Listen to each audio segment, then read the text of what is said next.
Okay, good morning. So I was always overweight, pretty much my entire life. You know, there was times where I wasn't overly, but for the most part, I was a big kid. I was a big dude, and it followed me through college. I was always self-conscious about it, especially in high school, and it was something like I always had this vision of myself with like the six-pack abs, the superhero body, but I never was able to execute on it. And truth be told, I don't know why. You know, I was not the overachiever in high school. I actually didn't really figure out working hard, I would say, until after high school when I started really working. And I was like, you know, I was working like 50, 60 hours a week when I was 18. My dad owned a bakery, so I always worked there. That's also could be a result of, you know, the pudginess, but I never wanted to work towards my weight. I never felt that I needed to, even with gyms. Like I remember vividly the first time I went to a gym, my sister dragged me there. It was to Planet Fitness, and I looked at the Stairmaster, and it wasn't about working out. It was more about the time I was spending. Like I was like actively bored trying to like do it, and it was just like I would dread walking on a treadmill for the sole reason of how long it took. It's like a kid in class that doesn't want to be in class, like an ADD, which I also had, but it's just like it was like I had no relief out of going to the gym ever. My whole thing was always salt. Love chips, love fried food. I love chicken cutlets, bro. Like I could mess up chicken cutlets any day of the week, you know. And it's something that I didn't want to admit, I guess, was a problem, you know, because I would just eat whatever the hell I wanted to whenever the hell I wanted to. And like my parents worked all the time, so we ate out a lot growing up. So it wasn't, and I don't listen in no way, shape, or form do I blame that for it. You know, I had a very, very good debatable childhood, but I don't blame them for that because they were trying to provide for us and they did give us a good life. So, you know, at the same time though, like eating out all the time isn't the healthiest thing. That's why now, and that's why, honestly, one of the biggest adjustments for me was the fact that I was eating out constantly because I had been so used to it. You know, as a kid, I would just eat out, and it got to the point where, you know, it just becomes habit. Like you don't like to cook, you don't like to do dishes, and it's easier. But so that was like the first thing that I had to eliminate when I started this. And now I try and cook every day. I don't use pans mostly. I like using the air fryer. You'll notice that in here is that I constantly use the air fryer because that thing is a freaking lifesaver, man. I'm going to wrap this up and then I'll see you guys on the run. So, yeah. I'm changing up the mile today. I kind of run around in circles all around the neighborhood, but I want to do straight mile and a half out, mile and a half back so that there's no issues with it. I'm finding that if I stay too close to the house, it gets a lot harder. And it gets a lot easier for me to just want to come home. And also it's like I didn't have my jug with me, so then I just got to stop off their water, and it's just, again, put yourself into that state.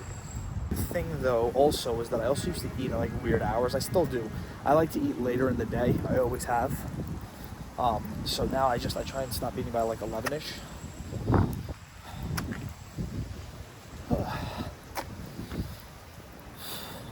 How you doing? But yeah. Because then if you end up eating too late, it sits on, and even though I'm like kind of doing fasting right now, you don't want to do that. So that was always a big problem for me, and I would always eat like shit. Like I used to love Gatorade. I would down probably, like, the Gatorade used to have juice boxes. I would probably down about 10 to 20, no, not 10, like 5 to 10 of them a day, you know, and my sugar levels were like through the roof, and it just wasn't sustainable or healthy. So I had to adjust for that. And now, as I've gotten older in life, it's every year it's been a little bit better. You know, sodas, I still do some soda. I try and do a Diet Coke if I can, but now with this I can't do anything. All right, well, that's the first half, so I will see you guys at the end of the run. I gotta get sneakers, man, because the ground, every time my legs hit the ground, it's just pain. I came over here, we're at the baseball field, and basically it's just easier running on the grass.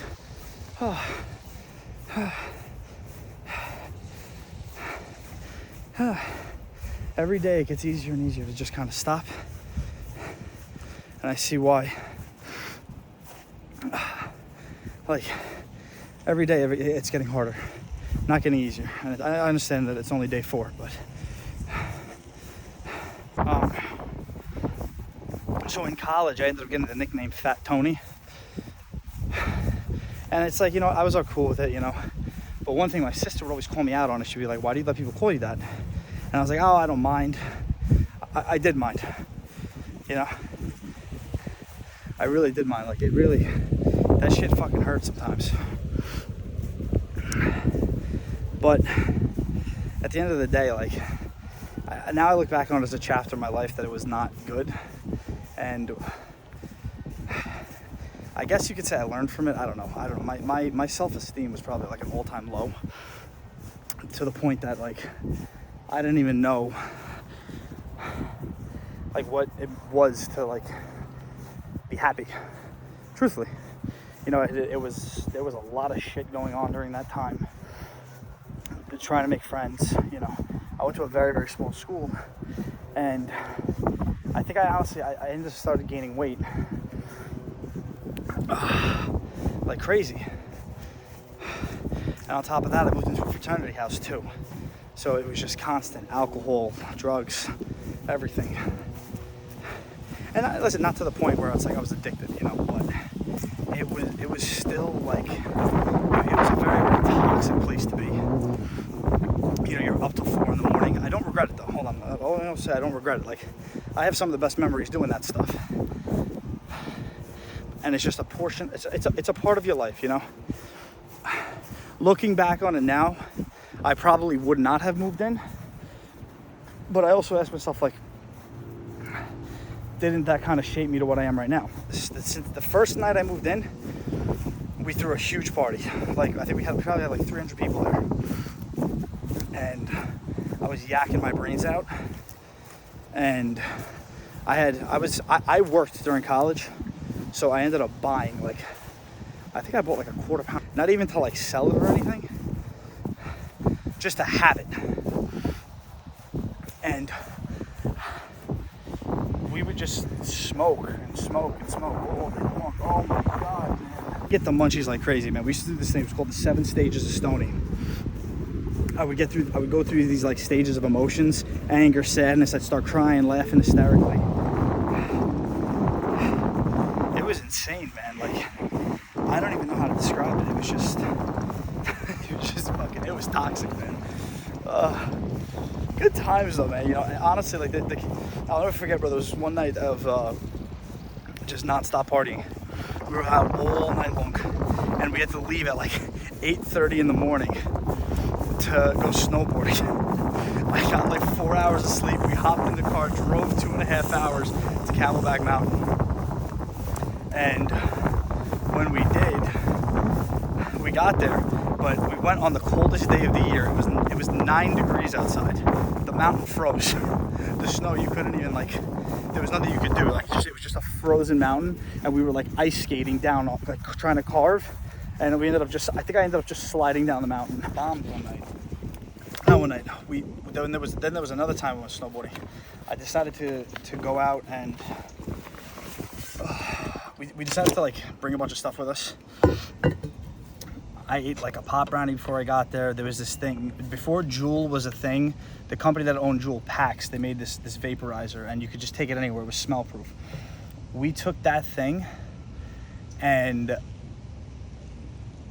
I don't know if I was tripping or if I just smoked too much, but we got to the mountain. We got to the top of the mountain, and it hit all of us like a brick wall, and we didn't know what to do.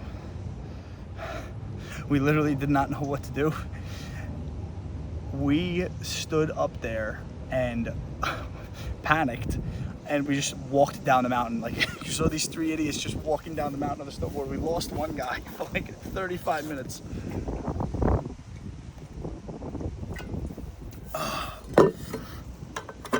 Oh my God.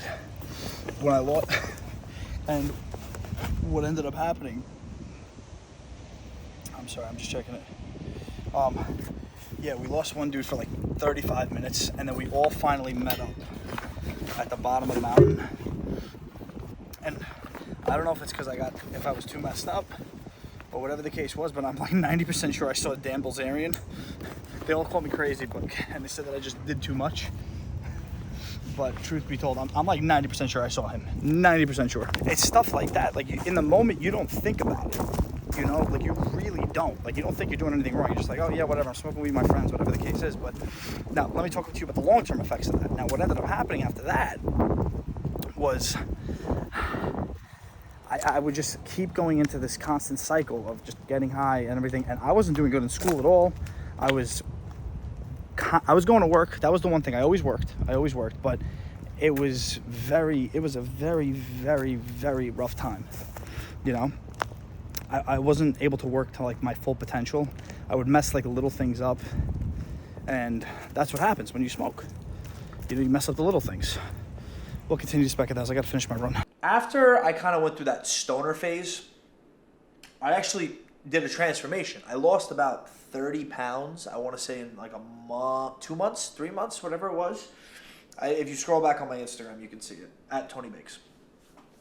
So I went with this trainer, and he was a ex-UFC fighter out of Egypt. He was in the same, we had classes together. He was getting his pilot's license. And what ended up happening was we would just go every single day. He trained me. You know, it wasn't anything crazy. It was like that accountability factor. And we went every single day for like 3 months. And I would go at like 6 o'clock. I would miss class because like the gym was actually feeling good for the first time. It was the first time I didn't know how to work out at that time. You know, but prior to that, I had like gone to the gym and I had seen some things, but like I never really knew how to work out. And it was nice being there with somebody who knew how to work out. And he was just showing me workouts. You know, it wasn't like training or anything like that. We do a little bit of form here and there, and I got in really good shape. Everything kind of started curving out. I did my treadmill. I would go earlier. I would spend about 45 minutes every single time. And I really thinned out. But the other thing was that was the first time that I discovered intermittent fasting, and I fasted all day long until like 5, and I was doing like a semi keto diet, like it was half cheating. It's nothing like what I do today. But I would just not do I would just do keto. That was it. And what the problem that I have with keto, and I think, and it could be an issue with this, but it's a little bit different. This time is a little bit different because my mindset is different. Like I didn't do the mindset work, and we'll get into that. The second that I stopped, I think I had gone like a solid like 2 months of clean eating. The second I fucked up once, everything unraveled. Stopped going to the gym. I actually remember vividly. I went to Taco Bell. Wasn't stoned or anything. I was still getting stoned through all this, but I went to Taco Bell one night and I was like, damn, like I'm just like, I'm in the mood. I want something shitty. It was a craving, and I just didn't know how to fight cravings back then. So I go and I get a fat cheesy gordita crunch with steak, and this is back when they had the caramel apple empanadas. Like you guys probably have no idea what the hell those are because they only had them on Long Island. But it was basically like an apple pie, and it was like the best one out of all of them. I ended up going back on like a bender after that, and we had just moved out of one frat house, and I moved back in with my mom at that time. And you know, now that I think about it, I think honest to God, what that time period when I was at my mom's house was difficult for me because I had only known this like party, drug, fucking atmosphere. And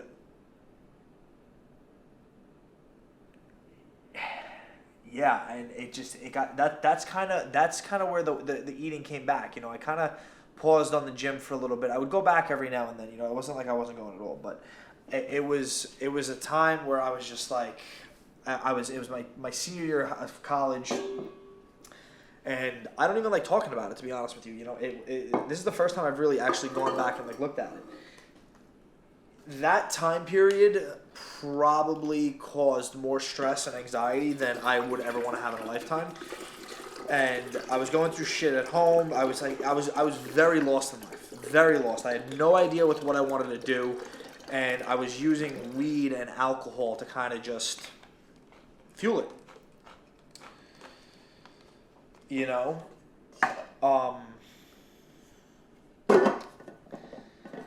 And it's like when you try and when you remove yourself from like a certain lifestyle that you've been living for like 3 years almost, you don't know what to do.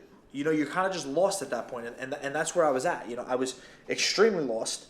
I didn't even know like just where I was going. Like I think I was like tumbleweeding along. I was like, I was kind of getting out of like the whole party scene. I had moved out of the frat house. They had done some other stuff, and I was just trying to get myself. I wasn't trying to get myself into a better place, but I knew the place that I was in wasn't good. And then I decided to move. And then I went through that year, and the year I was like, it was pretty bad, And then the most catastrophic thing happened was at the end of that year, that senior year of college, my father's bakery burned to the ground. 100% collateral damage. I was on the news. It was insane. Like we literally lost everything. There was nothing left. Nothing left. And it was like I was like, damn, bro. I was like nothing else could possibly get worse than this. Oh, but it got so much more worse. So much worse. But right after the fire happened, both of my grandparents got diagnosed with cancer from cigarettes and nicotine, whatever. And that I was like, I knew Unon, God rest his soul, but like I knew cancer was gonna get him. The guy was a savage. 3 to 4 packs of cigarettes per day. And Nonna, I'll get into Nonna later. Nonna's freaking awesome. Nonna had stage 4 cancer, got into a car accident, broken leg, broken collarbone, broken everything, and she's still kicking, man. She's still kicking, bro. That was 3 years ago, and she's still kicking. God don't want her just yet. But anyway, going into it, it's like, it had been the summer. I had been applying to jobs out of state, and I didn't care where I was going. I had zero plans. I had no plans. I was just like, I need to get the fuck out of here, because it was just way, way too much for me. So I applied to this company, and I get this job in tech sales. It's called SHI International. Be mindful that going back, I didn't have a degree.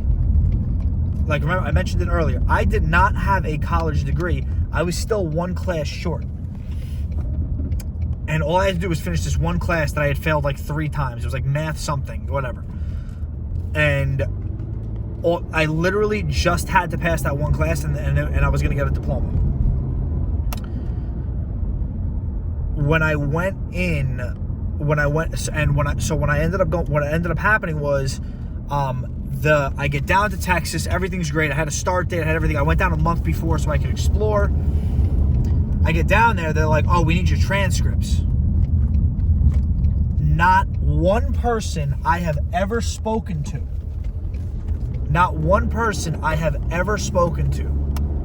at a job, especially a sales job, has the person actually asked for the documentation of the transcripts. And I was just like, what the fuck, man? So I was like, all right, whatever. We'll figure this. We'll get this all settled out, whatever the case is. They were like, yeah, listen, we'll delay your employment here. You got to finish the class, though. So basically, I'm in Texas now. I've signed a lease on an apartment. I'm literally living there. What am I going to do? I got to do something. I ended up not getting the job because I kept delaying the class because I was procrastinating. I fell into like a super depression. Like I couldn't even get out of bed in the morning. Still smoking weed. And just being a degenerate.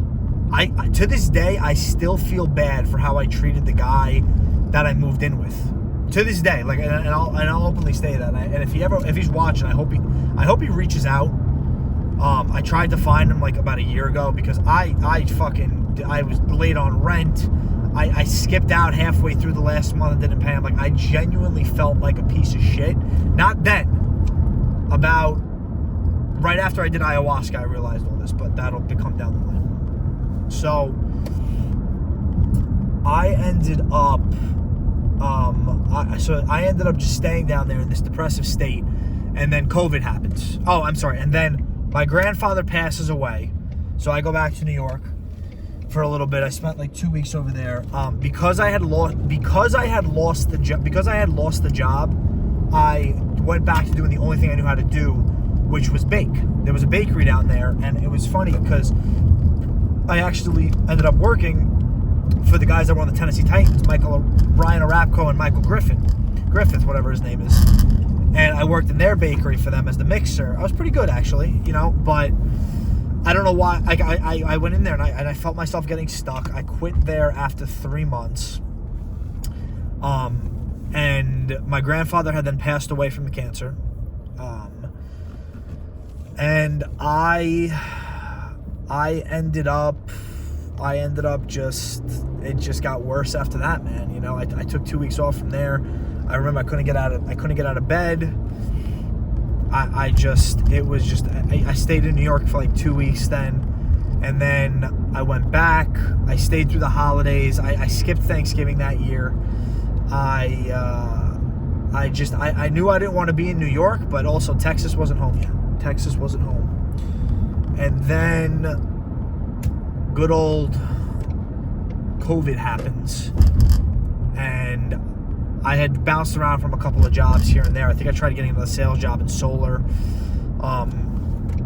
And when COVID, that was right before COVID hit. And then when COVID hit, I was just like, all right, it's done. And I had accumulated just about $18,000 in credit card debt, which was like, fuck, man, what the hell am I gonna do? So I called my mom up. I said, hey, I want to come home. I'll never forget, bro. It was 2 days before my birthday. I called my mom. I packed up everything. And I found someone to rent my apartment because my lease didn't want to let me go. My lease was like, yeah, no, we're gonna. You need to either do a buyout or whatever it is. And I found somebody that was willing to take it. The dude, I don't know how or why, but he signed the paperwork. I had someone looking out for me, but he came in. It was a struggle. I called him like 15 times. And he took the lease.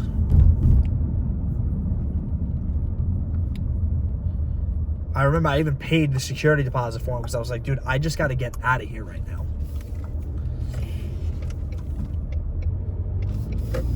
So, and then I packed up and went home. And 2 days later, I got home. I called the boys up. We went for a hike. We smoked a joint.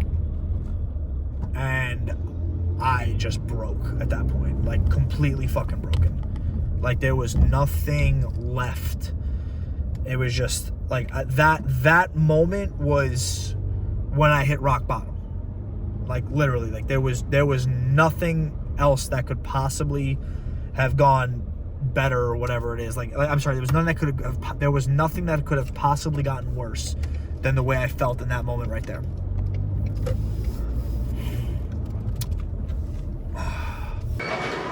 So then when I got back from COVID, I ended up going back to school. And this is kind of where it turns around. It gets a little bit better. But I went back to school online through COVID. Finished out the class, got my degree. And I took a job in a law firm.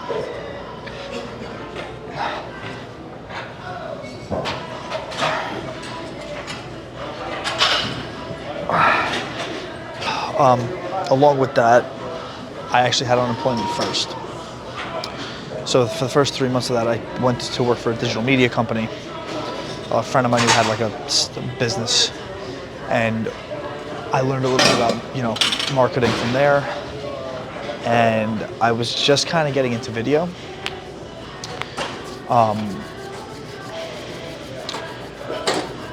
But I used that job and the unemployment that I had made that summer, and I paid off all the debt in like a year. And while I was doing that, I still smoking, but I gained so much weight in that year because I was just like, it was COVID, we were locked inside, you know, stress of family and everything.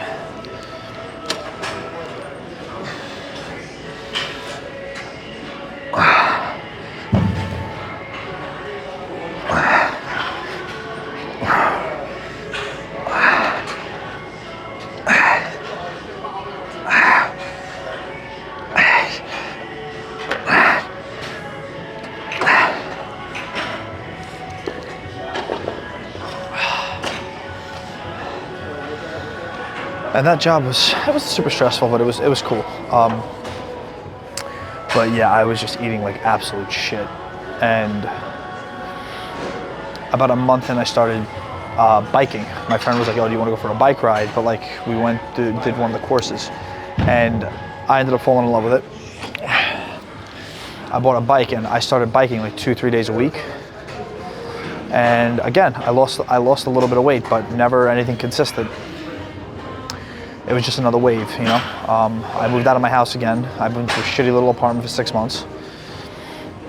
And like about 3 weeks after I moved, I got a call from my friend down here, Dom.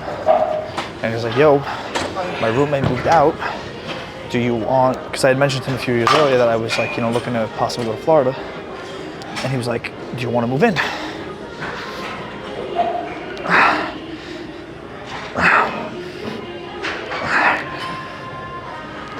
Florida was the game changer for me, because this time it was different for me because I could, how do I put this? I could leave and be okay without, I don't know how to put this the right way, but I was secure. I had some money saved up, and coming down, like I was prepared for it, unlike Texas where I just kind of ran a game with it. And for the record, I've been in Florida now for 2 years almost. Yeah, 2 years in January. I started going to the gym a little bit here and there. It was never anything insane. You know, a couple days a week. But I also started drinking too. Like, I wasn't really drinking during COVID. But it was like I was just getting everything out of my system. From like January through December almost. January to April, really. I didn't even have a job. Like, I was just kind of doing odd stuff here and there. And surviving. To run a YouTube channel called Crime Scene Clinic.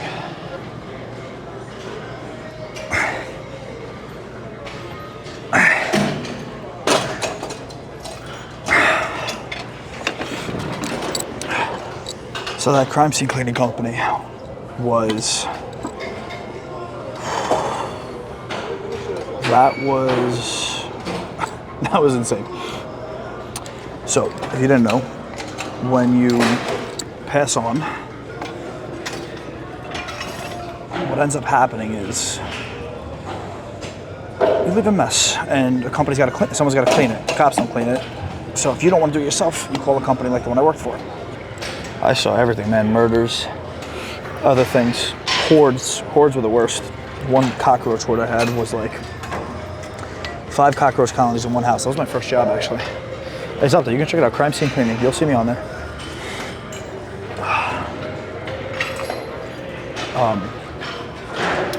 But that was my like first real introduction to YouTube. Like I had no experience. I told them I had a little bit of experience, which I did. You know, I knew about videos. I had made some TikToks.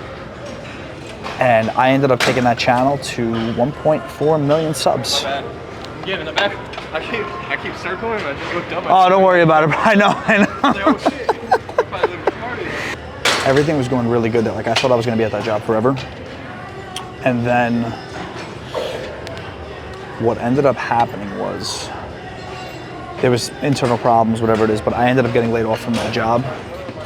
Like, and it's still on good terms. Like it wasn't my boss's fault, totally. There was a lot of other factors towards it, and I have no hate towards them, but she did the best she could. And afterwards, everything got real dark after that. But 2 weeks before I got fired, I did ayahuasca, and that's where everything really changed.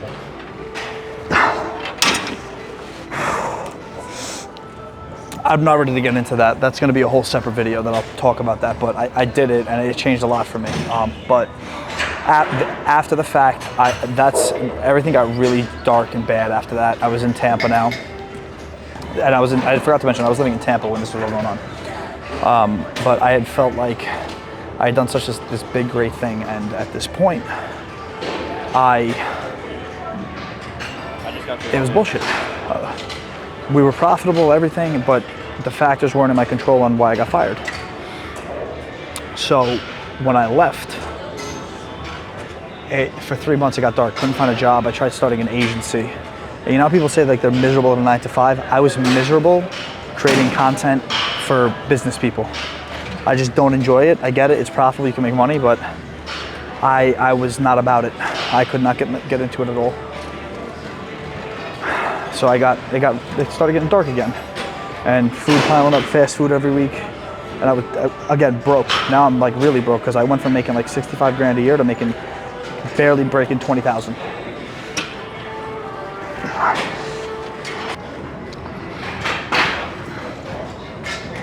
So I spent that basically this past summer. This past summer in this like depressive state, and then I found my current job, which I'm not going to mention because I want to keep it separate,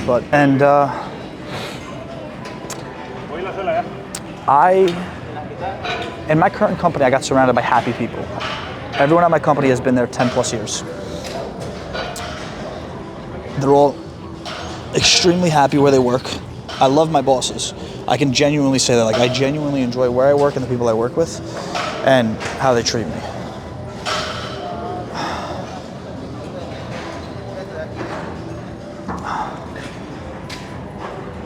But what I will say is that I still have my dreams, and I'm still, want to do YouTube, but that does come, it's split probably 70-30, 70% that, 30% my channel.